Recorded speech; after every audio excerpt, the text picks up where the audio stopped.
India के अंदर जो परफ्यूम इंडस्ट्री है वो कितनी बड़ी है? 2024 की मैं बात करूँ तो 15,000 करोड़ का मार्केट है और हर साल 15 से 20% बढ़ रहा है। आपका जो सागर परफ्यूम ब्रांड है, 10 बाई 10 के एक छोटे से कमरे से मैंने सागर परफ्यूम की शुरुआत की और आज हमारे पास गर्व से कह सकता हूँ 17,000 स्क्वायर फुट की जगह है। तो इस इंडस्ट्री के अंदर डिजाइनिंग और पैकेजिंग का कितना महत्व रहता है? यस, आज की जेनजी पैकेजिंग के ऊपर पूरा फोकस करती है और हर साल नया पैकेजिंग दोगे तो सामने वाले का कस्टमर का एक्साइटिंग अलग हो जाता है और मेरे हिसाब से 20 से 25% सेल आपका बढ़ जाता है। परफ्यूम लगाने का सही तरीका क्या होना चाहिए? कि आप अपने पल्स पे लगाओ, नेक पे लगाओ और आपके कान के पीछे लगाओ। जावा में ऐसा क्या खास है जिसकी वजह से लोग इतना पसंद करते हैं? બહુ બેસ્ટ સાગરનો જાવા પરફ્યુમ બહુ બેસ્ટ સાગરનો જાવા પરફ્યુમ એકદમ બેસ્ટ સાગરનો જાવા પરફ્યુમ ખૂબ જ સરસ છે સાગરનો જાવા બહુ બેસ્ટ વસ્તુ છે।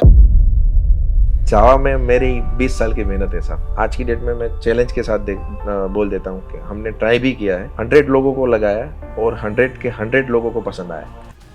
मैं 2 साल पहले एक इवेंट में गया था। हाय सर, मैं Sagar founder and CEO of Sagar perfume. 4-5 crore का मेरा अभी ईयरली टर्नओवर है। तो मेरा क्वेश्चन है कि पहले तो कितना टर्नओवर है?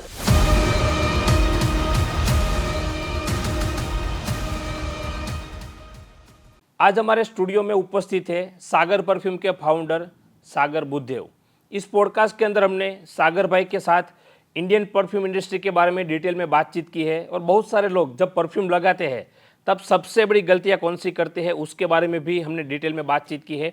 इसके अलावा सागर भाई ने जब अपना बिजनेस चालू किया था उसके बाद जो D2C में बिजनेस करते हैं उसके अंदर कौन सी चैलेंजेस आती है, उसके बाद खास करके परफ्यूम इंडस्ट्री के अंदर कोई भी व्यक्ति अपना खुद का बिजनेस चालू करना चाहते हैं तब कौन सी ऐसी बात है जो उसको शुरुआत से ध्यान में रखनी चाहिए जिसकी वजह से वो अपना खुद का बिजनेस अच्छी तरह से स्टार्ट कर सकते हैं। इन सभी चीज़ों के बारे में इस पॉडकास्ट के अंदर आपको जानने को मिलेगा, इसीलिए आप इस पॉडकास्ट को एंड तक जरूर देखना।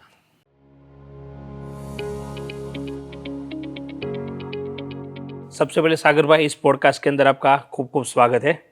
Thank you. हाँ, सबसे पहले सागर भाई आप मुझे बताओ कि आपका जो सागर परफ्यूम ब्रांड है अभी तक की आपकी जो जर्नी रही है, आज के दिन से पहले की आपकी जो शुरुआत से लेकर अभी तक की वो जर्नी क्या रही है? देखिए, मैं स्टार्टिंग से बताऊं तो मैंने मेरी पैसा कमाने की जर्नी 7th स्टैंडर्ड से ही स्टार्ट कर दी थी। ओके। क्योंकि घर की हालत नाजुक थी और मेरे को रियलाइज़ भी था कि घर को मेरे को सपोर्ट करना था। तो डीडी के फ्रेंड थे, वहाँ पे मैं पार्ट टाइम में जॉब कर रहा था, कॉस्मेटिक की स्टोर थी। 12th आते आते मेरे को रियलाइज़ होगा कि मेरे को घर के लिए कुछ करना चाहिए। फिर भी मैंने कॉलेज में फर्स्ट ईयर बॉम्बे गया, मैं देखा क्या है क्या नहीं। वो टाइम पे एक एक्सीडेंटली मेरे मदर का एक्सीडेंट हो गया और थोड़ी तबीयत उसकी नाजुक थी और सडनली ज़्यादा पैसों की ज़रूरत हो गई तो हमने भी इधर उधर करके मदर का वो ऑपरेशन करवाया और मैंने डिसाइड किया कि अभी हमको आगे नई स्टडी करना चाहिए और मेरे को घर को सपोर्ट करना चाहिए। वो हिसाब से मैं सूरत आ गया। सूरत में मेरा कज़िन रह रहा था तो मैं उसके साथ बिजनेस सीखने के लिए जाता था। हाँ, टेक्सटाइल इंडस्ट्री काफ़ी बड़ी है। यस, सूरत के अंदर है। तो मैं एक दिन टेक्सटाइल बिजनेस के लिए जा रहा था, एक बंदे के साथ मैं ऐसे ही उसके बाइक के पीछे बैठा था तो वो थोड़ा सा बैड स्मेल करता था। अपने को बातों बातों में मालूम पड़ जाता ना कि भाई यार ये है, तो वो भी अनकम्फर्टेबल था। और 1-1.5 बजा था सिर्फ। तो मैंने उसको बातों बातों में पूछा, भाई तू परफ्यूम डिओड्रेंट क्यों यूज़ नहीं कर रहा है? तो उसने बताया मेरे को कि मैं परफ्यूम डिओड्रेंट तो यूज़ करता हूँ, सुबह लगा के ही आया हूँ, बट ये गर्मी में कहाँ पे परफ्यूम डिओड्रेंट काम करते हैं। वहाँ से मेरी सागर परफ्यूम की जर्नी चालू हुई। मेरे को आइडिया मिला सागर परफ्यूम का। मैं शाम को घर आया, मैंने रिसर्च चालू की, देखा वो टाइम पे काफ़ी सारे कंपनी परफ्यूम तो बना रही थी, बट कोई भी लॉन्ग लास्टिंग परफ्यूम नहीं बन रहे थे। जो दे रहे थे वो कौन थे? इम्पोर्टेड थे, काफ़ी महंगे थे, कॉस्टली थे, जो मार्केट में लोग अफोर्ड ना कर पाए।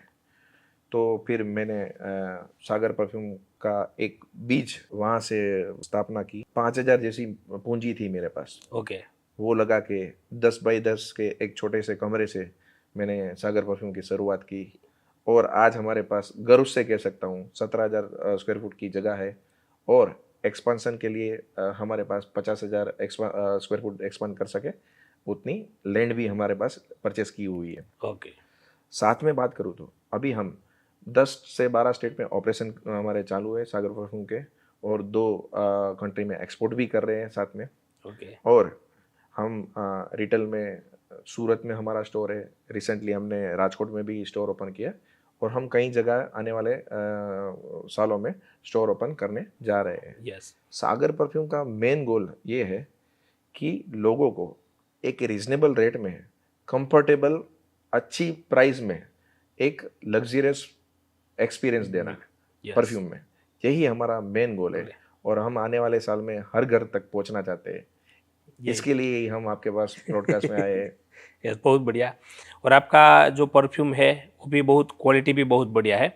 लेकिन मैं बात करूँ, ये भी आपकी जो जर्नी शुरुआत के समय में जब आपने स्टार्ट किया था सागर परफ्यूम, तो शुरुआत में बहुत सारे बिजनेसमैन को चैलेंजेस, दिक्कतें आती है, क्योंकि उसके पहले कोई बिजनेस का एक्सपीरियंस नहीं होता।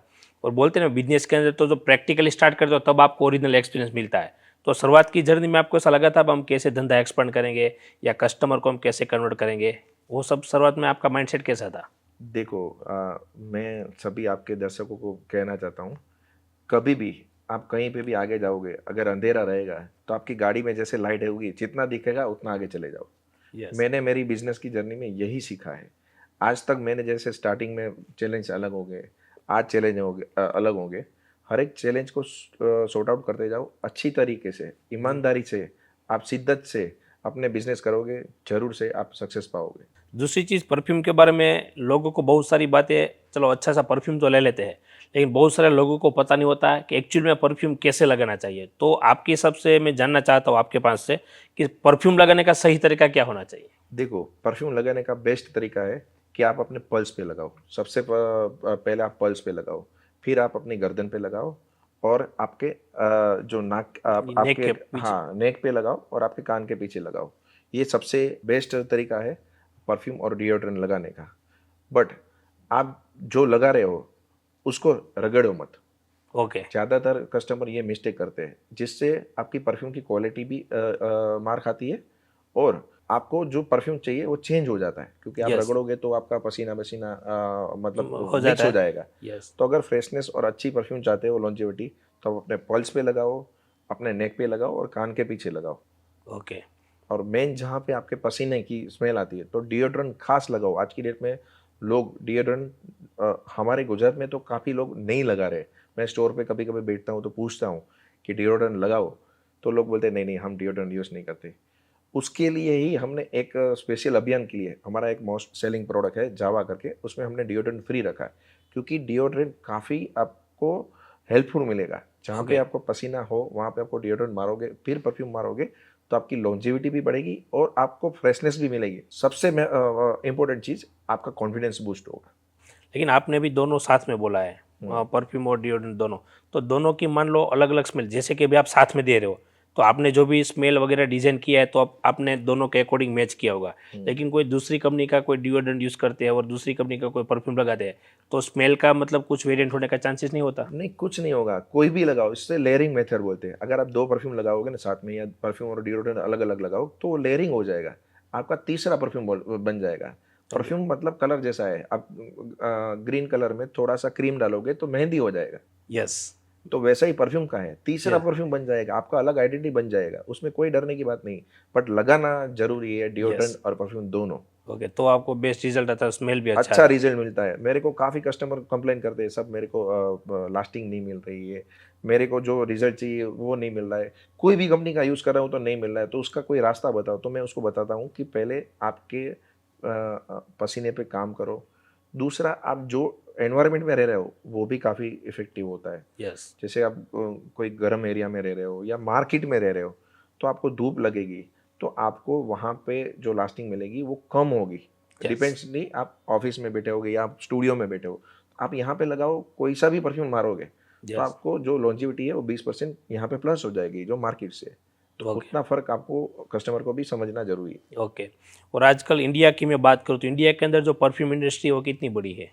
इंडिया का मार्केट अकॉर्डिंगली 2024 की मैं बात करूँ तो 15,000 करोड़ का मार्केट है, ओके। और हर साल 15 से 20% बढ़ रहा है। ओके।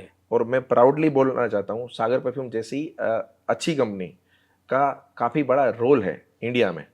तो हमारे जैसी made in India company yes. काफ़ी सारी इसमें इन्वॉल्व है, जो यस। 15,000 करोड़ की मार्केट में। पहले ऐसा नहीं होता, आज से 10 साल पहले जो भी मार्केट होती उसमें 50 से 70% का मार्केट विदेश वाले खा जाते, यस, बाहर की कंपनी वाले बाहर का। की कंपनी। बट मैं प्राउडली बोल रहा हूँ, आज की डेट में सागर परफ्यूम जैसी मेड इन इंडिया कंपनी 50 से 70% स्टेक हो सकता है मेरे हिसाब से। ओके, मतलब इंडिया के अंदर भी इस फील्ड के अंदर बहुत ज़्यादा अपॉर्चुनिटी है। 100% अपॉर्चुनिटी है, और आने वाले साल में 15 से 20% का मार्केट प्लस हो रहा है। तो आप आने वाले 10 साल का कैलकुलेट कर लो अपने हिसाब से, यस, ये इंडस्ट्री कहाँ तक ग्रो हो सकती कहाँ है। तक वो हो सकता ओके, दूसरी चीज़ परफ्यूम की मैं बात करूँ तो कभी कभी क्या होता है, कोई परफ्यूम बहुत कम समय के लिए रहता है, कोई ऐसा लॉन्ग लास्टिंग रहता है, तो मतलब ये किस चीज़ के ऊपर निर्भर रहता है। है।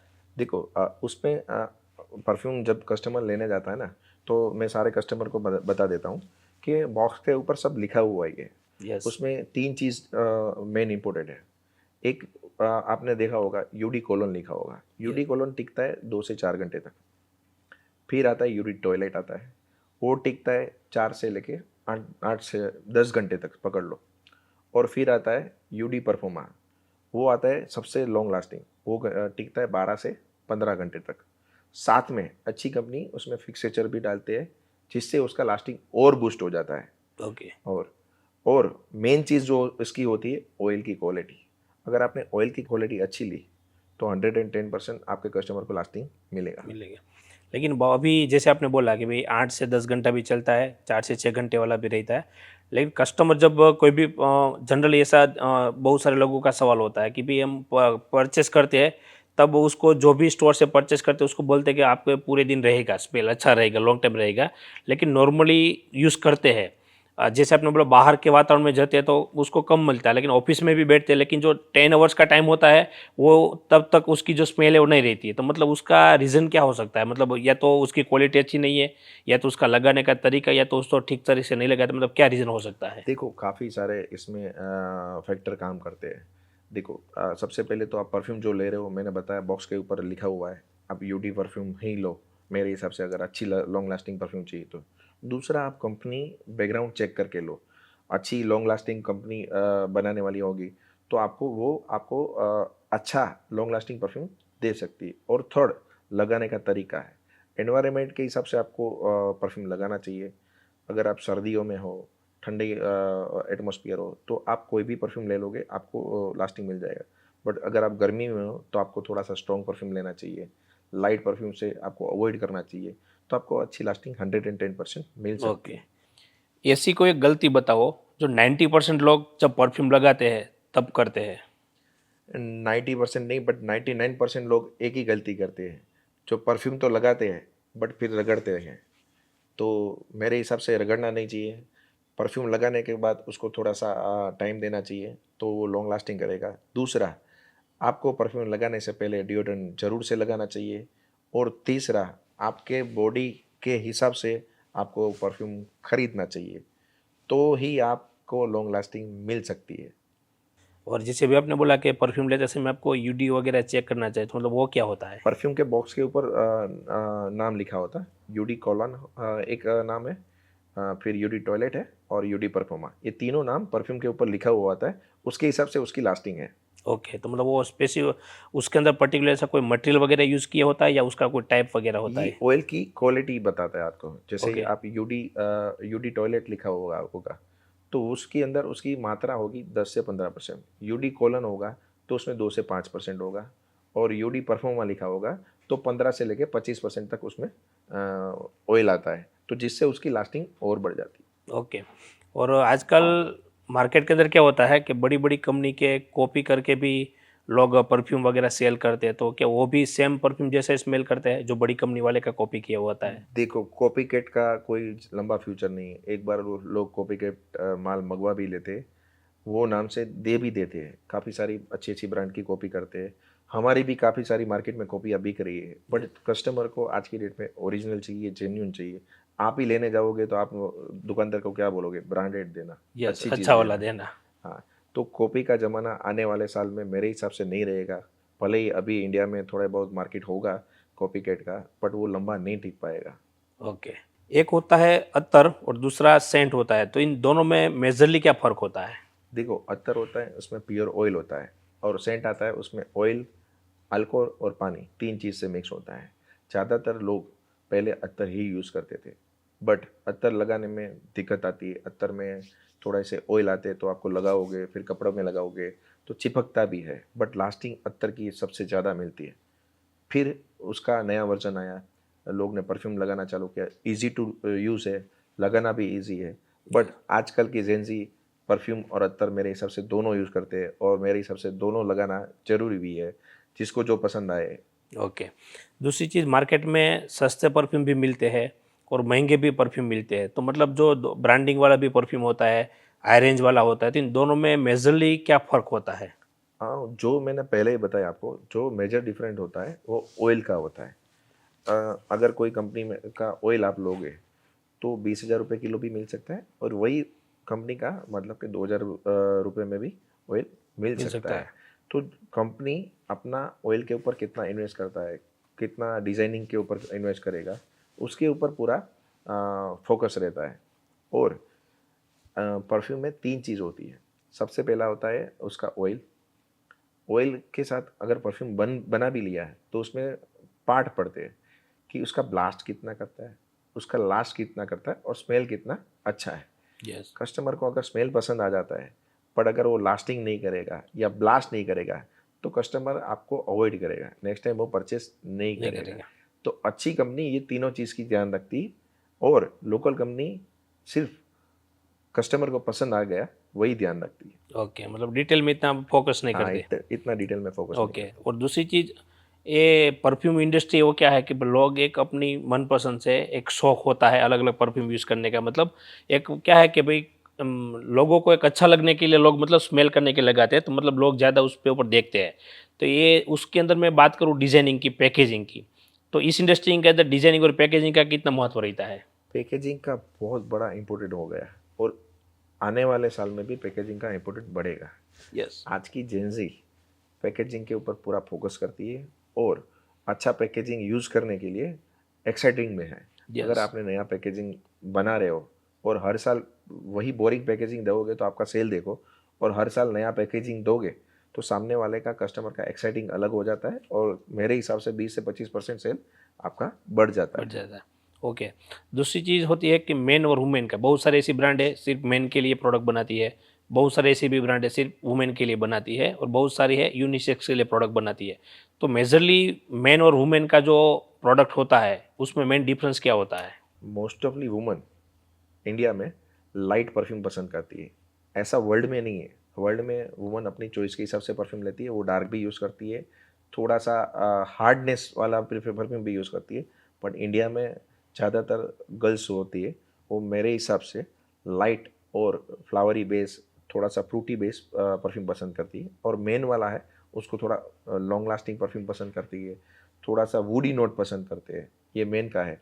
पर हमारे ज़्यादातर परफ्यूम हम ऐसे कॉम्बिनेशन का डिज़ाइनिंग का ध्यान रखते कि यूनिसेक्स बने और बोथ यूज़ कर पाए, क्योंकि इंडिया में अलग अलग परफ्यूम खरीदने का अभी ट्रेंड चालू हो रहा है, हुआ नहीं है। यस। तो एक ही परफ्यूम लेते हैं, तो हम कस्टमर का बजट को ध्यान पे रखते हुए यूनिसेक्स परफ्यूम बनाते हैं, ओके, मतलब दोनों को चल सकते हैं। दोनों को चल सके। बहुत सारी ऐसी भी कंपनी देखने को मिलती है, मतलब जब आप खुद का बिजनेस चालू करते हैं तब उन्होंने सिर्फ मेन के बारे में प्रोडक्ट बनाई, पूरा ब्रांडिंग वगैरह किया, तो लोग उसको मेन परफ्यूम के ब्रांड से जानते हैं। और बहुत सारी ऐसी कंपनियां हैं जो फीमेल के नाम से ब्रांडिंग करते हैं, उसके बाद उसको सक्सेस मिलती है तब जाके वो मेन का बनाते हैं, वो फीमेल का स्टार्ट करते हैं, और फीमेल वाला मेल का करते हैं।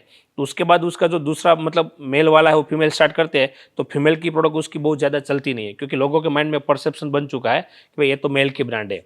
तो आपके हिसाब से मैं जानना चाहता हूँ कि कोई इस फील्ड के अंदर खुद का नया बिजनेस स्टार्ट करना चाहता है तो उसको क्या करना चाहिए, इंडिविजुअल या यूनिसेक्स वाला? मेरे हिसाब से यूनिसेक्स में ही जाना चाहिए। अभी भी इंडिया की 75% पॉपुलेशन घर में एक ही परफ्यूम रखते हैं। यस। तो यूनिसेक्स परफ्यूम बनाओगे तो आपको जल्दी सक्सेस मिल जाएगा। अगर आपका मेन का परफ्यूम बनाओगे और वुमन लेने आएंगी तो उसको वो पसंद नहीं करेगी, या वुमन का बनाओगे तो मेन पसंद नहीं करेगी। तो मेरे हिसाब से तो यूनिसेक्स परफ्यूम बनाना चाहिए। ओके। दूसरी बात, किसी भी इंडस्ट्री की मैं जनरली आपको बात कर रहा हूँ कि कोई भी फाउंडर है वो जब भी अपना बिजनेस चालू करते हैं या तो बिजनेस अभी रन कर रहे हैं, तो उसको ऐसी कौन सी बात है जो ध्यान में रखनी चाहिए?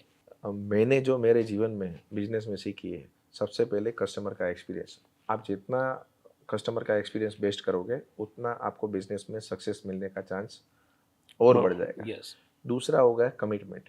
अगर आपने कस्टमर को रॉन्ग कमिटमेंट एक बार कर दिया है, वो आपके पास कभी भी नहीं आएगा। तो कस्टमर को आप ज़्यादा देने की जगह पे, ज़्यादा कमिट करने की जगह पे कम कमिट करो। कस्टमर ही सामने आपको उसका फीडबैक देगा। जैसे एक हमारा लग्जरी यूथ करके प्रोडक्ट है, हम कस्टमर को सुबह से शाम तक का ही बोलते हैं कि भाई ये परफ्यूम कितना लेते हैं, तो हम बोलते हैं सुबह से शाम।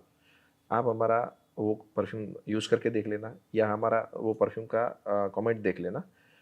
काफ़ी सारे ऐसे कस्टमर मेरे को आके बोल रहे हैं कि साहब ये 2 दिन परफ्यूम टिकता है, 3 दिन परफ्यूम टिकता है, हमने कॉटन कपड़े पे मारा था। देखो, परफ्यूम कपड़े के ऊपर भी डिपेंडेंसी है। तो कोई वार्डरोब में रख देते, हमने नाइट ड्रेस में मारा था, 3-3 दिन तक स्मेल नहीं जाती। एक बंदा अभी मेरे को मिला, वो जैकेट आता है, यस इस सागर में मैंने जैकेट में मारा था।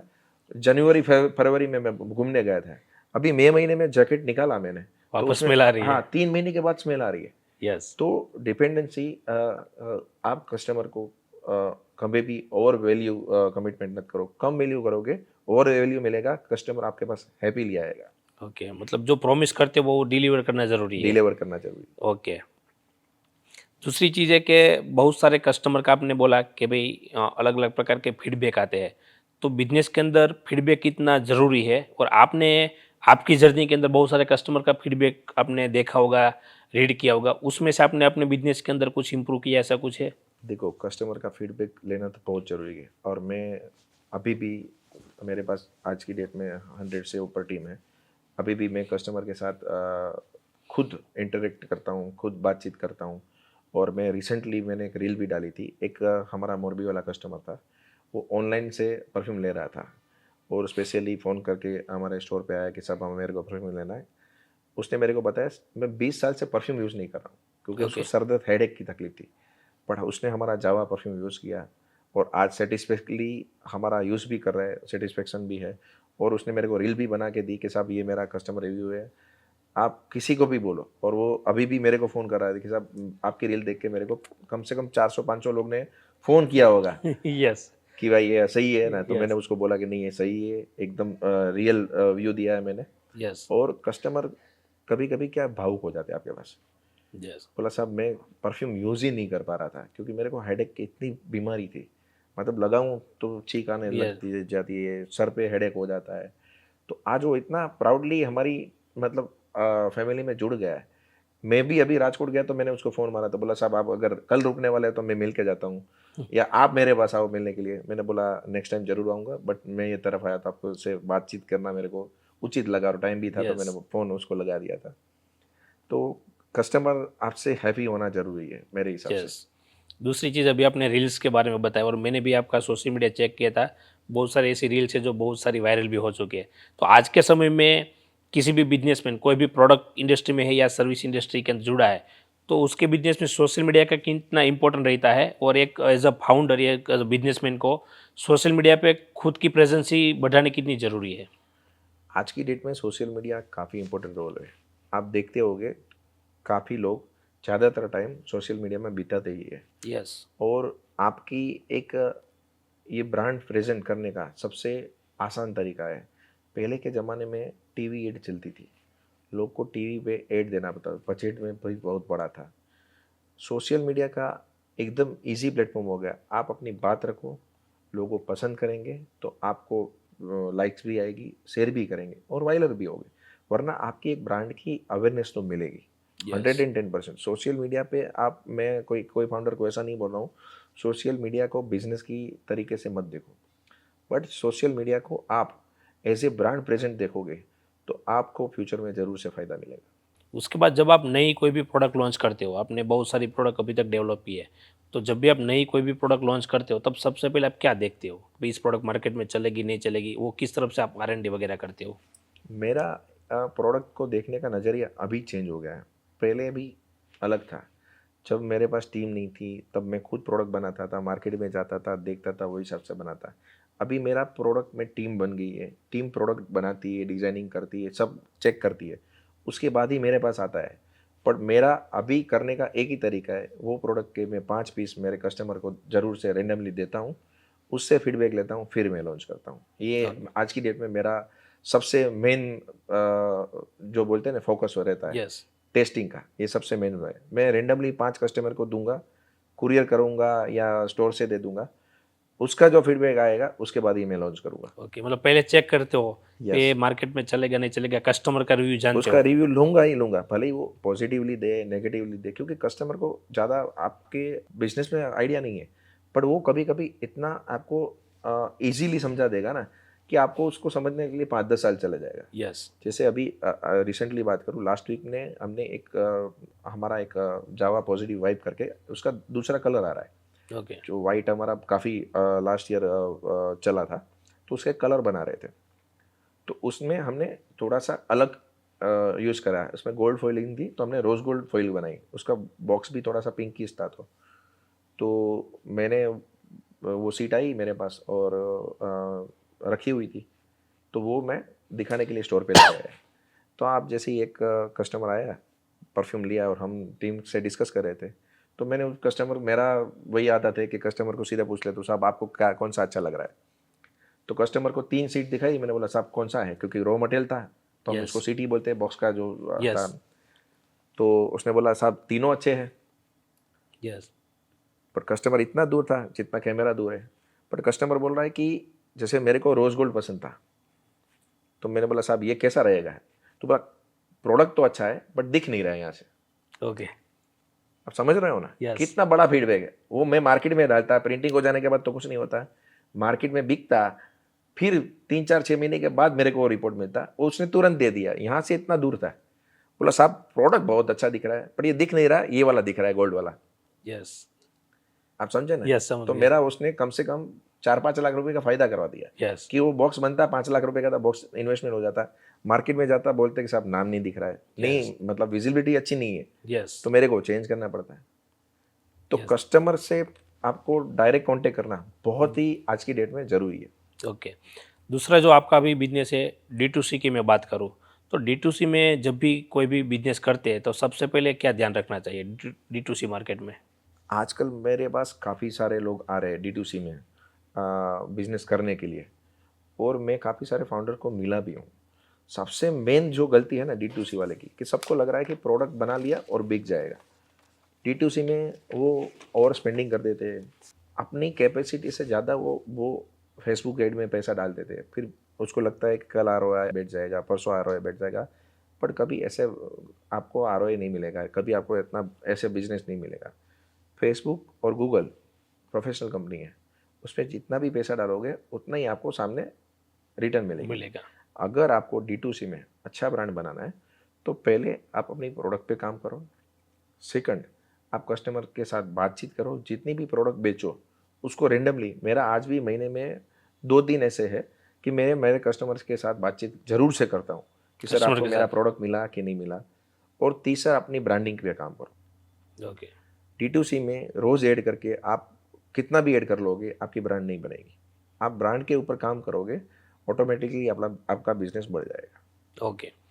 दूसरी चीज़ कंज्यूमर के बारे में, पर कंज्यूमर के रिलेटेड जो भी ब्रांड होती है उस पे ऊपर हम जब काम करते हैं या बिजनेस करते हैं तब हमें खास किस चीज़ का ध्यान रखना चाहिए, या तो उस पे ऊपर हमें किस तरफ से काम करना चाहिए? आपका बहुत ही बढ़िया क्वेश्चन है, और आपके क्वेश्चन में ही आपका आंसर है कि कंज्यूमर ब्रांड बनाने में किसका ध्यान रखना चाहिए। कंज्यूमर ब्रांड बनाने के लिए कंज्यूमर का ही ध्यान रखना चाहिए। एकदम ईजी है।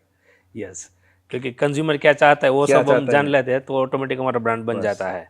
ओके, आपके बिजनेस की मैं बात करूँ तो सागर परफ्यूम को एक ब्रांड बनाने के लिए, लोगों के दिल में विश्वास जगाने के लिए आपने किस तरफ से काम किया, जिसकी वजह से लोग सागर परफ्यूम को, जितने भी आपने बोला वो कस्टमर, मतलब एक आपकी दिल में रिस्पेक्ट बन जाती है, तो ब्रांडिंग के ऊपर आपने कैसे काम किया? देखो, सबसे पहले तो हमने प्रोडक्ट में काम किया, और मेरा सबसे आज की डेट में याद है, जो पहले शॉपकीपर था जो माल बेच रहा था सबसे टॉप 5 में, वो भी आज मेरे से जुड़ा हुआ है। भले ही वो बिजनेस कर रहा है या दूसरी इंडस्ट्री में चला गया है, फिर भी मेरा ही परफ्यूम यूज़ कर रहा है, हमारे स्टोर पे आ रहा है, हमसे बातचीत कर रहा है। तो सबसे पहले सागर परफ्यूम अगर किसी के दिल में बसा है, सबके कस्टमर के, तो सबसे पहले मेन रीज़न है हमारी प्रोडक्ट है। दूसरा हमारी सर्विस है। हम हमारी सर्विस के ऊपर काफ़ी अच्छा काम कर रहे हैं। जहाँ पे भी अवेलेबिलिटी हो, पहले हम B2B से अवेलेबिलिटी करते थे, फिर हमने सूरत में स्टोर भी बनाया, फिर हमने ऑनलाइन भी किया, अभी हम जेप्टो में भी हमने रजिस्टर किया, ब्लिंकिट में भी रजिस्टर किया है। तो हम जितना सर्विस फास्ट हो सके उतना कस्टमर को दे रहे, जिससे कस्टमर का ट्रस्ट बढ़ता है और सागर परफ्यूम का बिजनेस भी आगे जाके बढ़ रहा है। अभी तक की आपकी ऐसी कौन सी मार्केटिंग स्ट्रेटेजी है जिसकी वजह से आपको मैक्सिमम बेनिफिट हुआ हो? 2022 में मैं एक इवेंट में गया था, तब तक हम B2B कर रहे थे ओके। और वहाँ में इवेंट से मेरे को मालूम पड़ा कि B2C मतलब डायरेक्ट टू कंज्यूमर D2C का बहुत बड़ा रोल है। और वहाँ से मैंने धीरे धीरे D2C के हिसाब से मैंने काम चालू किया। पहले सूरत में स्टोर बनाया, फिर मैंने वेबसाइट भी बनाया और हमको वेबसाइट का आज की डेट में अच्छा बेनिफिट मिल रहा है। इंस्टाग्राम में हमने हमारी खुद रील डालना चालू किया। स्टार्टिंग में रिस्पॉन्स काफ़ी कम था, 1000-1500 लोग भी नहीं देख रहे थे, यस। बट आज मैं जैसे ही रील डालता हूँ तो तकरीबन 5-10 हज़ार 15,000 लोग तुरंत देखना चालू कर देते हैं। लोगों का रिस्पॉन्स भी आना चालू हो जाता है। और अच्छा कंटेंट बनाओगे, जैसे मेरा 1-2 रील तो समझो मिलियंस के ऊपर चला गया है, यस। तो लोग आपको पहचानते हैं, सेल भी बढ़ता है, आपकी अवेयरनेस भी बनती है और एक ब्रांड वैल्यूशन बनती है। दूसरी एक चीज़ के बहुत सारे बिजनेस होते हैं, शुरुआती समय में डायरेक्ट प्रॉफिटेबल नहीं होते, शुरुआत में टाइम लगता है, धीरे धीरे आके उसकी ब्रांड है या उसका जो धंधा बढ़ता है उसी हिसाब से उसका प्रॉफिट बढ़ता है। लेकिन एक मैं बात करूँ कि कोई भी बिजनेस, कोई भी स्टार्टअप है अभी लॉस में है, उसको हम कैसे प्रॉफिटेबल कर सकते हैं, या तो किस चीज़ पे हम ध्यान रखें, कहाँ पे हम फोकस करें, उसकी वजह से उसको हम प्रॉफिटेबल बना सकते हैं। मेरे को तो सच्ची बताऊँ ना तो ये लॉस मेकिंग वाला बिजनेस समझ में ही नहीं आता है। मैंने अभी रिसेंटली एक रील भी डाली थी, विजय माल्या का मैं ब्रॉडकास्ट देख रहा था। तो आजकल ट्रेंड हो गया है कि लॉस में बिजनेस चलाओ, बड़ा करो और बेच दो। तो वैल्यूशन का गेम है। लॉस वाला बिजनेस कभी भी सक्सेस नहीं होता। ठीक है, 1-2 साल आपको कोई प्रोडक्ट में मेहनत लगती है, आपको लगता है कि ये 2 साल में मैं प्रोडक्ट बना लूँगा, तब तक लॉस करूँगा तो ठीक है। बट जो लॉस में चला के एक्सपेंशन के लिए मार्केट से, बैंक से कर्जा ले लेते हैं, फिर 5 साल के बाद वो बिजनेस बंद करना पड़ता है। आजकल स्टार्टअप का नया ट्रेंड हो गया है। इससे तो मैं मतलब मेरे को तो ये समझ में आता ही नहीं है। दूसरी चीज़, मल्टीपल प्रोडक्ट होते हैं, उस प्रकार का मतलब एक से ज़्यादा प्रोडक्ट है, तो कोई भी नया बिजनेस चालू करते हैं जिसके पास, जिस इंडस्ट्री के अंदर मल्टीपल, जैसे कि आप परफ्यूम इंडस्ट्री में हो तो आपके पास बहुत सारी वैरायटी है, तो कोई नया बिजनेस चालू करते हैं तो उसको शुरुआत में मतलब लिमिटेड प्रोडक्ट बनानी चाहिए, या तो एक ही साथ में जितनी भी प्रोडक्ट अवेलेबल है वो बनाकर उसका बिजनेस चालू करना चाहिए? नहीं, आज की डेट में आप लिमिटेड प्रोडक्ट से भी स्टार्ट कर सकते हो, क्योंकि डायरेक्ट टू कंज्यूमर D2C आ गया है। वेबसाइट पे डालो तो ऑटोमेटिकली कस्टमर पसंद करेगा। आपका एक प्रोडक्ट भी आप बेच सकते हो, आपको ज़्यादा प्रोडक्ट बनाने की ज़रूरत नहीं। नहीं है। हम जब चालू किया तो हमको ज़्यादा वेरिएंट्स चाहिए थे, क्योंकि हमारा शॉपकीपर 1-2 प्रोडक्ट में सागर किसी को दिखाता भी नहीं था, उसको ही नहीं दिखता था, क्योंकि यहाँ मल्टीपर थे। तो वो हिसाब से हमको शॉपकीपर के हिसाब से ज़्यादा प्रोडक्ट बनानी पड़ती थी। बट आज D2C में ऐसा नहीं है, एक प्रोडक्ट के हिसाब से भी आप ब्रांड बना सकते हो। ऐसे मार्केट में कैसे काफ़ी सारे उदाहरण हैं। आप पैराशूट ही देख लो, पैराशूट एक ही प्रोडक्ट बना रहा था अभी तक ऑयल में, यस। अभी वो थोड़ा जेल और सब में आया, बाकी एक ही प्रोडक्ट के ऊपर करोड़ों का बिजनेस कर लिया। मतलब पहले मार्केट में आपकी कोई हीरो प्रोडक्ट बन जाती है, हाँ, उसके दम पे ऊपर आप दूसरी भी प्रोडक्ट बेचना चालू करते हो तो मार्केट में चल हाँ, जाती है। एक प्रोडक्ट का आप हीरो प्रोडक्ट बनाओ, उसके ऊपर से आपका पूरा इंजन बन जाएगा। अभी ओके। जैसे सागर परफ्यूम का जावा करके एक प्रोडक्ट है, वो हीरो प्रोडक्ट हो गया। अभी लोग सबसे पहले मेरे पास आते हैं ना स्टोर पे या वेबसाइट पे, तो सबसे पहले जावा ही लेते हैं, फिर दूसरा तीसरा प्रोडक्ट चौथा प्रोडक्ट लेते हैं। पर पहले वो जावा बाई कर लेते, फिर दूसरी तीसरी बार आते तो जावा तो लेते और दूसरा प्रोडक्ट ट्राई करते। ओके, तो जावा में ऐसा क्या खास है जिसकी वजह से लोग इतना पसंद करते हैं? जावा में मेरी 20 साल की मेहनत है साहब, पूरी वो मेहनत। हमने पूरा एक्सपीरियंस वो लगा दिया है और फिर हमने बनाया है। तो जावा आज की डेट में मैं चैलेंज के साथ बोल देता हूँ कि हमने ट्राई भी किया है, 100 लोगों को लगाया और 100 के 100 लोगों को पसंद आया। एक बंदा भी आप मेरे को तो नहीं मिला कि साहब ये पसंद नहीं आया। ठीक है, वो परचेस करेगा दूसरा या उससे प्रीमियम प्रोडक्ट परचेस करेगा, वो ठीक है, या उसकी समझ लो जावा मैंने दिखाया और वो सैंडल लेने आया होगा तो सैंडल लेके चला जाएगा, या उससे प्रीमियम जावा की सीरीज भी मेरे पास है। पर मैंने जिसको जावा लगा दिया तो उसको पसंद तो आता ही, और वो 99% वो बंदा रिपीट लेने भी आता है, ओके। जो लेके नहीं गया। ओके, तो अभी जितने भी हमारे व्यूअर्स हैं, किसी को भी आपकी जावा प्रोडक्ट, मान लो अभी सूरत के बाहर का कोई भी कस्टमर है, और आपकी प्रोडक्ट को परचेस करना चाहते हैं तो आप तक कैसे पहुंच सकते हैं? मेरी वेबसाइट गूगल पे अवेलेबल है, sagarperfume.co.in करके। उसमें जावा कॉम्बो है, आप जाके टेस्ट कर लो, ट्राई करो, 110% आपको पसंद आएगा। ओके। परफ्यूम एक ऐसी चीज़ है जो लोग स्मेल करके लेना पसंद करते हैं, तो फिर ऑनलाइन लेना क्यों पसंद करेंगे? स्पेल नहीं कर सकते, फिर भी लोग लेते हैं दिल से। आपको हर एक प्रोडक्ट का नोट्स दिखाना पड़ता है, आपको हर एक प्रोडक्ट की फील दिखानी पड़ती है और प्रोडक्ट का अलग से क्रिएटिविटी बनाना पड़ता है। एक बार मार्केट में ट्रस्ट बिल्ड कर दिया तो लोग आपका परफ्यूम 110% ऑनलाइन खरीदते हैं और लोग आज हमारा डेली के 100 से 200 ऑर्डर जावा के प्रोडक्ट वही सब से ही करते हैं। हम कश्मीर से लेकर कन्याकुमारी तक डिलीवरी करते हैं। हमने ट्रस्ट बिल्ड किया कि हमारे परफ्यूम अच्छे हैं तो लोग खरीद रहे हैं।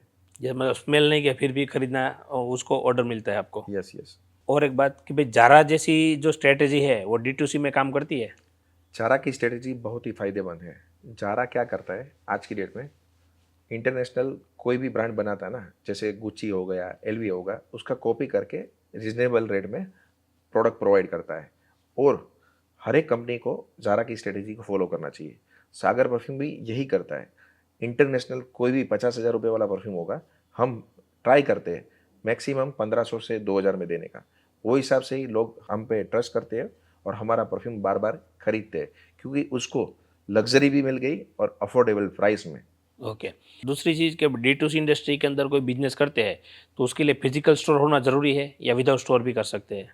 नहीं, आपको D2C करने के लिए ऑफलाइन स्टोर की ज़रूरत तो नहीं है, बट ऑफलाइन स्टोर अगर आपका हो तो लोगों का ट्रस्ट बिल्ड होता है।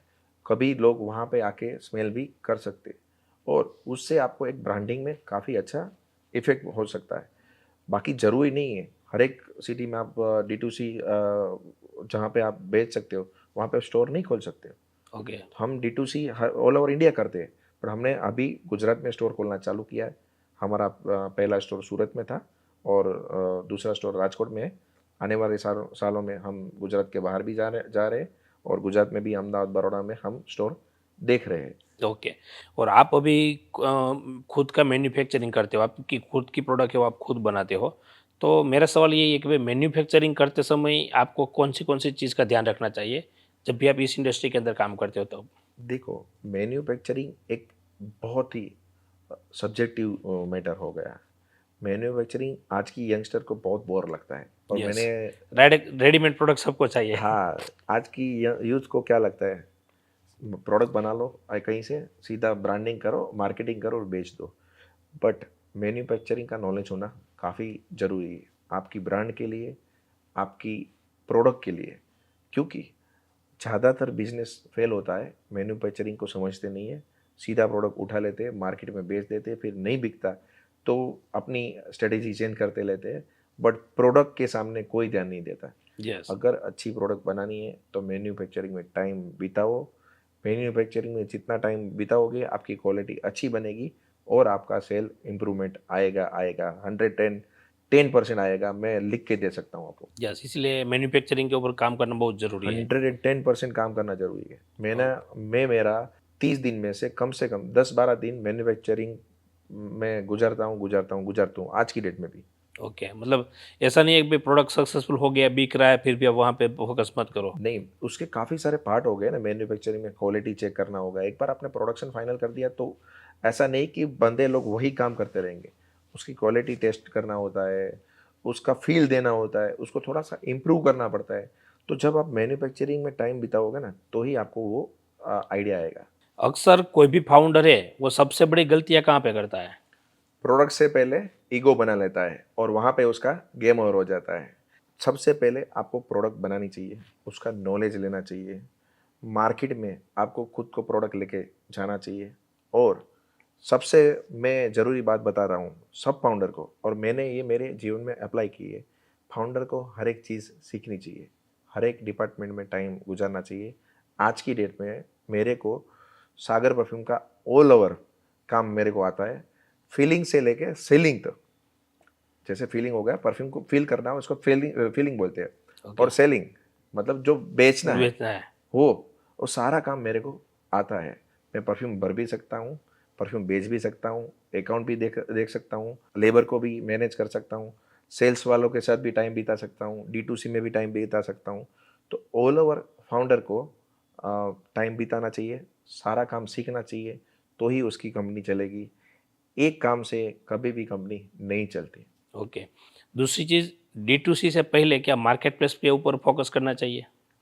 अगर आपको छोटा विज़न है, छोटी कंपनी हो, तो आपको मार्केट प्लेस से तुरंत ऑर्डर आना चालू हो जाएगा। आपका बजट छोटा है तो मार्केट प्लेस से सेल करो, फिर धीरे धीरे ब्रांड के ऊपर इन्वेस्ट करो। बट मेरे हिसाब से मार्केट प्लेस में जितना टाइम कम स्पेंड करोगे और अपना वेबसाइट से अगर माल बेचना चालू करोगे, वो आपको आगे जाके बहुत ही बड़ा फ़ायदा देगा, क्योंकि वहाँ से आपका कस्टमर के साथ ट्रस्ट बिल्ड होता है, रिलेशन बिल्ड होता है। मार्केट प्लेस ऐसी चीज़ है कि आज आपकी प्रोडक्ट दिखाएगी, कल को 2-4 रुपए आपके कंपटीशन ने सस्ता कर दिया तो उसकी प्रोडक्ट दिखा देगा, भले ही वो प्रोडक्ट में दम नहीं होगा। तो मेरे हिसाब से मार्केट प्लेस से ज़्यादा अपनी वेबसाइट पे इन्वेस्ट करो और फ्यूचर के लिए अपने कस्टमर के को लॉयल बनाओ।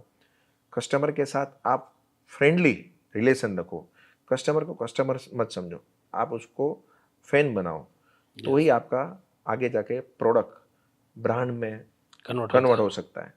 आपके हिसाब से D2C के अंदर ब्रांड बनाना है तो ऐसी कौन सी 3 सबसे बड़ी गलतियां हैं जो नहीं करनी चाहिए? जो सबसे मेजर 3 गलती जो फाउंडर करते हैं, सबसे पहले वो डिस्काउंट के ऊपर चलते हैं। डिस्काउंट दे दिया, बिजनेस चल गया। तो डिस्काउंट के ऊपर कभी फोकस मत करो, आपकी क्वालिटी के ऊपर फोकस करो। अगर आपकी अच्छी क्वालिटी होगी तो लोग आपको सामने से बाई करेंगे। यस। दूसरा, मैंने जैसे पहले ही बताया कि कस्टमर को कस्टमर मत समझो, उसको फैन बनाने का ट्राई करो। वो आपका जब फैन बन जाएगा तो ऑटोमेटिकली आपका मार्केटिंग चालू कर देगा। तो अगर उसको रियल एक्सपीरियंस दोगे तो वो आपका फैन बन जाएगा। यस। और तीसरा, ब्रांडिंग को आप इन्वेस्टमेंट समझो। मैं काफ़ी सारे फाउंडर को मिला हूँ, उसको मैं पूछता हूँ कि भाई आप मार्केटिंग के लिए क्या करते हो, ब्रांडिंग के लिए क्या करते हो, तो उसको वो खर्चा मानते हैं कि सब Yes. हम 30% खर्चा करते हैं प्रॉफिट का, 50% कर देते, साल का पूरा दे देते। तो आप ब्रांडिंग को कभी भी खर्चा मत समझो, ब्रांडिंग को आप अपना फ्यूचर का इन्वेस्टमेंट समझो। जब आपकी ब्रांड बड़ी होगी, आप 110% पैसा कमाओगे। पैसा कमाने के लिए, आपको पैसा बचाने के लिए आप ब्रांडिंग मत करो, ऐसा मत करो। आपको तीनों चीज़ अगर आप टाइमली करते रहोगे तो आपका ब्रांड 110% D2C में ग्रोथ करेगा। ओके। दूसरी चीज़ कि आज आज के समय के अंदर D2C जो मॉडल है वो कितना टिकाऊ है, मतलब चल सकता है या नहीं चल सकता? 110% D2C चल सकता है। आपको मैंने पहले ही एपिसोड में बताया है आगे कि आपको कस्टमर को समझ के प्रोडक्ट बनानी है, उसको समझ के डिज़ाइन करना है और कस्टमर को जितना अच्छा एक्सपीरियंस दे सकते हो और ब्रांडिंग के ऊपर थोड़ा फोकस करोगे, लोगों का ट्रस्ट लोगे, तो D2C में 110% पैसा आप कमाओगे। आपका आने वाले पीढ़ियाँ तक पैसा आप बना सकती है। आप बच्चे को एक अच्छा बिजनेस देके जा सकते हो। बट अगर आपने जल्दबाजी की, शॉर्ट टर्म सोचा, यहाँ से प्रोडक्ट बना लूँ, जैसे आजकल परफ्यूम में ऐसा हो गया, अहमदाबाद में ओपन मार्केट हो गया या दिल्ली चले जाओ, फटाफट लोग जल्दबाजी में प्रोडक्ट बना लेते हैं, 12,000 15,000 पीस बना लेते हैं, सेल डाल देते हैं, माल बेच देते हैं, फिर बोलता है कि यार रिपीटेशन नहीं आया। तो ऐसे कभी भी ब्रांड नहीं बन सकती। D2C में 110% ब्रांड बन सकती है, बट उसमें समय लगता है और ब्रांडिंग के पर्पस से आप काम करोगे तो आप 110% D2C और हर एक प्लेटफॉर्म पे आप अच्छा बिजनेस कर सकते हो। आप जब भी कोई रील्स या शॉर्ट्स वगैरह बनाते हो तो उसको आप मार्केटिंग में कैसे यूज़ करते हो? देखो, रील सिर्फ व्यू के लिए नहीं होती है। रील में आपकी ब्रांड की वॉइस दिखती है। जैसे आप ब्रांड फेस, काफ़ी सारी कंपनी बोलती है, तो रील में ब्रांड फेस दिखता है। तो मैं रील को कभी भी व्यू के हिसाब से नहीं दिखता है और ज़्यादातर मेरी रील्स में मैं ही प्रेजेंट करता हूँ, जिससे कस्टमर को मैं अच्छा एक्सपीरियंस दे सकता हूँ। क्योंकि 20 साल का मेरा एक्सपीरियंस परफ्यूम लाइन में है, तो मेरे को लगा मैं ही फाउंडर होके कस्टमर को समझा सकता हूँ। मैं जो बोलता हूँ लोग रिलेट करते हैं, उसके ऊपर ट्रस्ट करते हैं। और हर एक फाउंडर को खुद की रील बना के मार्केट में डालनी चाहिए। आज की डेट में वो रील टीवी का काम करता है। Yes. और अगर आपका नसीब सही होगा तो रील वायरल भी जाएगी, व्यू भी आएंगे और बिजनेस भी बढ़ेगा। मैं आपको एक मेरी स्टोरी बात करूँ तो मैं 2 साल पहले एक इवेंट में गया था। वहाँ पे एक यूट्यूबर राचिमानी सर आए थे। उसके साथ मैंने कन्वर्जेशन किया, बातचीत की कि मैंने मेरे को मेरी रील मतलब यूट्यूब का पूरा जो रिकॉर्डिंग था वो दिया। हम फ्री बैठे थे एक दिन, तो हमने सोचा कि ये हमारे कस्टमर को दिखाते हैं कि भाई Okay. हम इवेंट में जाते हैं, हम सीख रहे हैं। यस। तो मैंने एक रील राचिमानी सर के साथ डाली और आप देख सकते हो वो मिलियंस के ऊपर चली गई। यस। तो व्यू तो आएगा, आप जो भी काम करते हो वो आप कस्टमर को दिखाओ तो 110% आपको व्यू भी मिलेगा और बिजनेस भी मिलेगा। आप जब भी कोई भी नई प्रोडक्ट आप लॉन्च करते हो या तो बनाने की ट्राई करते हो, तब आप कस्टमर की कौन सी बातें हैं वो ध्यान में रखते हो? हम सिर्फ एक ही बात ध्यान रखते हैं, डिज़ाइन ऐसा बनाओ कस्टमर हाथ में लेके बोले वाओ। हम कस्टमर को लुक, फील और फंक्शन तीनों का एक बैलेंस कॉम्बिनेशन देना चाहते हैं। हम हाथ में बोतल लेते हैं तो उसको लगना चाहिए कि लग्जरी फील हो, बॉक्स हाथ में लें तो लग्जरी फील दिखना चाहिए। और हमारा परफ्यूम ज़्यादातर गिफ्टिंग में भी यूज़ होता है, तो गिफ्ट देने के लिए भी उसको लगना चाहिए कि नहीं यार ये परफ्यूम गिफ्ट देने लायक है। तो Okay. हम डिज़ाइन में ये बाबत ध्यान रखते हैं। अभी तक आपने बहुत सारे कस्टमर के साथ बातचीत की है, आपके स्टोर पे जब भी आते हैं तब आप मिले भी होंगे, तो अभी तक की आपकी जो जर्नी रही है उनमें से आपने कंज्यूमर साइकोलॉजी के बारे में क्या सीखा? देखो, कंज्यूमर साइकोलॉजी एक बहुत बड़ा सब्जेक्ट है और कंज्यूमर के साथ जितना टाइम स्पेंड करोगे रोज़ आपको नया सीखने का मिलेगा। बट आज तक की मेरी जर्नी की बात करूँ तो कंज्यूमर की का बिहेवियर सबसे पहले जब आपके पास आता है तब वो सोचता है दिमाग से कि मैं ये स्टोर से या मैं ये परफ्यूम लूँगा तो कैसा रहेगा। पर बाद में सागर परफ्यूम के बाद जुड़ने के बाद वो दिल से आ जाता है और एक बार कस्टमर आपके साथ दिल से जुड़ गया वो कभी आपको छोड़ के नहीं जाता है। Yeah. वो हिसाब से हमारे सारे कस्टमर आज की डेट में रिपीटेबल भी है और मोर एंड मोर बिजनेस हमारा बढ़ता है। तो कंज्यूमर को अगर आप दिल से अटैच कर पाओगे तो 110% आप ब्रांड बना पाओगे। आपके बहुत सारे कस्टमर है जो रेगुलर कस्टमर बन चुके हैं, ठीक है? तो अभी तक की बहुत सारे कस्टमर की जो जर्नी रही है उसमें ऐसा कोई स्पेशल एक्सपीरियंस है जो आपको खास लगा हो? मैं एक आपको एक्सपीरियंस शेयर करना चाहता हूँ। एक लड़का मेरे पास आया था, तकरीबन 17-16 साल का होगा और उसने मेरे को पूछा कि साहब परफ्यूम आपकी रेंज में कहाँ से स्टार्ट होता है। मैंने उसको बताया कि भाई किसके लिए यूज़ करना है। तो उसने बहुत भावुकता से मेरे को पूछा कि मेरे डैडी का बर्थडे है और उसके लिए मेरे को लेके जाना है, आपकी दुकान का सबसे बढ़िया बेस्ट परफ्यूम दिखा दो। मैंने उसको सागर जावा गिफ्ट किया।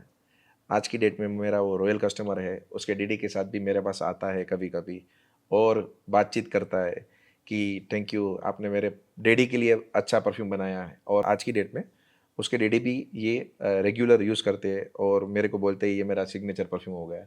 तो मेरे लिए ऐसे काफ़ी सारे एक्सपीरियंस दिल को छू जाते हैं जब मेरा कोई जावा परफ्यूम यूज़ करके बोलता है कि नहीं ये मेरा सिग्नेचर सेंट हो गया, या ये मेरी अलमारी में ये जावा तो मैं रखता ही हूँ, बाकी आपके सारे परफ्यूम है बट जैसे ही जावा ख़त्म होता है ना मैं लेने के लिए आ जाता हूँ। तो वो मेरे मतलब दिल के काफ़ी करीब हो जाता है। ओके। और ये जो जावा परफ्यूम की बात कर रहे हो, तो ये बनाने का आइडिया आपको मतलब कहाँ से आया था? आपने स्पेसिफिक कोई ऐसा कोई प्रैक्टिकली या कोई टेस्टिंग किया था या आइडिया कहाँ के?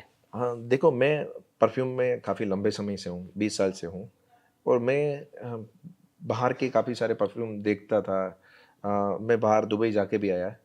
तो दुबई में क्या था कि 2 तरीके के परफ्यूम चलते थे। एक फ़ाइन चलता था जो कूल हो, थोड़े से एक्वाटिक भी हो, और एक चलते थे अरबिक जो अत्तर टाइप के परफ्यूम हो। तो इंडिया में अत्तर टाइप के परफ्यूम वो टाइम पे नहीं चलते थे। तो अच्छा लाइट परफ्यूम, थोड़ा सा वेदर के हिसाब से कूल एंड एक्वाटिक परफ्यूम मैं दुबई गया तब मैंने सोचा कि मेरे को बनाना चाहिए और वहाँ से आके दुबई से आके मैंने जावा परफ्यूम बनाया है। और मैं गर्व के साथ कह सकता हूँ आज सागर परफ्यूम का बिगेस्ट सेल सागर के जावा से आ रहा है, ओके। जावा परफ्यूम से आ रहा है। एक छोटे से प्रोडक्ट से बड़ा बिजनेस कैसे बनाया जा सकता है? बड़ा बिजनेस बनाने के लिए प्रोडक्ट छोटी नहीं, आपका विजन बड़ा होना चाहिए और वो हमने करके बताया है। परफ्यूम एक छोटी सी कैटेगरी थी, बट आज हमने उसको बड़ा बनाया है। हमने जब स्टार्ट किया था तब मेरी रूम शायद 10 बाई 10 की थी, मतलब 100 स्क्वायर फुट में भी थी, और आज हमारी फैक्ट्री 17,500 स्क्वायर फुट की है। तो आपका विज़न अगर क्लियर होगा तो 110% बिजनेस बड़ा बनेगा। और मैं आपको दावे से कह सकता हूँ, हर एक फाउंडर को मैं कहना चाहता हूँ, प्रोडक्ट छोटी नहीं होती, आपके दिमाग में रखो, हमेशा विज़न बड़ा रखो, तो बिजनेस बड़ा बनेगा बनेगा और बनेगा। लास्ट 2 सवाल, उसके बाद हम पॉडकास्ट को ख़त्म करेंगे। सबसे पहले आपकी यहाँ तक की जो जर्नी रही है उसमें आपकी ऐसी कोई संघर्षमय कहानी है जो आप अभी हमारे जितने भी व्यूअर्स हैं उसको शेयर करना चाहोगे? देखो, मैंने पहले जो शुरुआत के दिन थे वो काफ़ी दिन चाय और 4 रुपए वाले जो पार्ले जी बिस्किट आते थे वो खा के गुजारी है। क्योंकि सागर परफ्यूम जब हमने शुरुआत की तब मेरे पास फंडिंग की भी कमी थी, और मैंने 10 बाई 10 के एक छोटे से रूम से सागर परफ्यूम की शुरुआत की थी। बट मैं आज प्राउडली बोल सकता हूँ कि सागर परफ्यूम को यहाँ तक पहुँचाने के लिए जितने लोग ने, मेरी संघर्ष तो मतलब ठीक है, तो मेरे साथ काफ़ी लोगों ने मेहनत की है, संघर्ष किया है। ये सारी सक्सेस जितने भी लोग मेरे साथ जुड़े हैं उसको मैं देना चाहता हूँ। ओके। और दूसरी एक चीज़, अभी आपने बोला कि भाई जितने भी लोग जुड़े हुए हैं तो खास करके एक आपकी टीम होती है, आपका फैमिली होता है, तो आपकी जो कहानी रही उसमें टीम का कितना रोल रहता है? देखो, कोई भी कंपनी अगर बड़ी होती है ना, तो उसमें टीम का बहुत बड़ा रोल होता है। और हर एक टीम में, हर एक डिपार्टमेंट में एक एक बंदा आपको सही चुनना पड़ता है, तो ही आप आगे जा पाते हो। तो सागर परफ्यूम आज जहाँ पे भी है उसमें टीम का रोल बहुत ही बड़ा है। ओके। और लास्ट सवाल कि भाई सागर परफ्यूम ने आपका जो अभी बिजनेस है आपने ऑलरेडी सक्सेसफुल बन चुके हो, लेकिन यहाँ से लेके अगले 5 साल तक का सागर परफ्यूम को लेके आपका विज़न क्या है? सागर परफ्यूम हर घर में पहुंचना चाहता है, हर एक अलमारी में पहुंचना चाहता है, और सागर परफ्यूम आने वाले सालों में पूरे इंडिया में 500 से भी ज़्यादा आउटलेट खोलना चाहते हैं, और हम इंटरनेशनल भी जाना चाहते हैं। सागर परफ्यूम को एक ऐसी ब्रांड बनाना है जो लग्जरी भी हो, अफोर्डेबल भी हो, और मेड इन इंडिया में एक इंटरनेशनल लग्जरी परफ्यूम प्रोवाइड कर सके। ये मेरा खुद का विज़न है। ओके, बहुत बढ़िया, आपका विज़न भी बहुत बढ़िया है और आप अच्छी तरह से ग्रो भी कर रहे हो। और थैंक यू सागर भाई, आपने इस पॉडकास्ट के अंदर इस इंडस्ट्री के बारे में, बिजनेस के बारे में, खास करके D2C इंडस्ट्री के बारे में आपने जो रियलिटी होती है, क्योंकि आपने उस इंडस्ट्री में काम किया है, प्रैक्टिकल एक्सपीरियंस शेयर किया, और आपका कीमती समय देने के लिए आपका खूब खूब धन्यवाद, आभार। Thank you very much.